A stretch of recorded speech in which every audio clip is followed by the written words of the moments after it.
అట్లానే ఇప్పుడు అనేక మంది ఉద్యోగులు ఇబ్బంది పడుతున్నారు. సర్వశిక్ష అభియాన్లో ఉన్నటువంటి ఉద్యోగులందరూ కూడా ధర్నా చేస్తున్నారు. 27 రోజులు అయిపోయింది, వాళ్ళు ఇబ్బందులలో ఉన్నారు.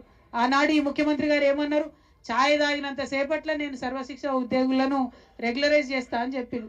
మరి ఎన్ని ఛాయలు తాగిరో ముఖ్యమంత్రి గారికే తెలవాలి ఈ సంవత్సరం లోపల. కానీ ఆ ఉద్యోగుల సమస్యలు పరిష్కరించడానికి మాత్రం ఆయనకు సమయం దొరుకుతలేదు, మనసు వస్తలేదు. ఇది చాలా దారుణం. మేము వెంటనే ముఖ్యమంత్రి గారిని డిమాండ్ చేస్తూ ఉన్నాం.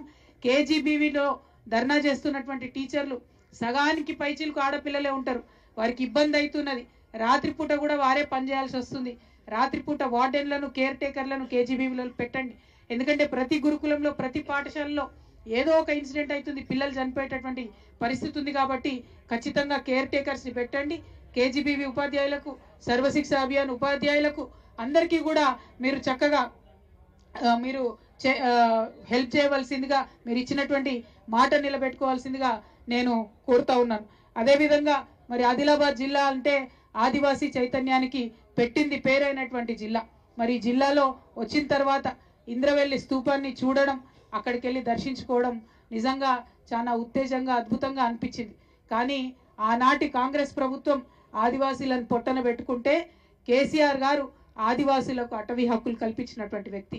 కేసీఆర్ గారు 4.5 లక్షల మంది 4.5 లక్షల ఎకరాలకు వారు అటవీ హక్కు పత్రాలు దాదాపుగా 2.5 లక్షల మంది ఆదివాసీ బిడ్డలకు, గిరిజనులకు ఇచ్చినటువంటి వ్యక్తి కేసీఆర్ గారు.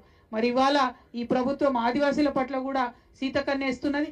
ఆనాడు మేము అటవీ హక్కులు ఇచ్చిన వెంటనే దానికి రైతు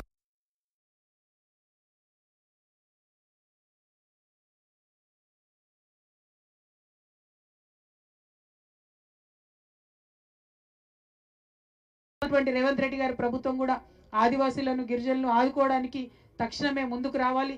రైతు భరోసా మీరు మాట ఇచ్చినట్టుగా 15,000 ఇవ్వాలి, 12,000 ఇచ్చి చేతులు దులుపుకుంటామంటే బీఆర్ఎస్ పార్టీ చూస్తూ ఊరుకోదని కూడా ఈ సందర్భంగా తెలియజేస్తూ, మరి మళ్ళొకసారి ఆసిఫాబాద్కు వచ్చి ఇక్కడ ఆదివాసీలతో మమేకమై ఇక్కడ ఉన్నటువంటి వారందరితో కూడా ఆడి పాడడం, ఇక్కడ ఉన్నటువంటి బిడ్డల కష్టాల్లో, కన్నీళ్ళలో భాగం పంచుకోవడం నా ఎంతో అదృష్టంగా అనిపిస్తూ ఉన్నది. మరి ఆదివాసీల యొక్క సంస్కృతిని మనందరం కూడా పరిరక్షించుకోవాల్సినటువంటి అవసరం ఉన్నది.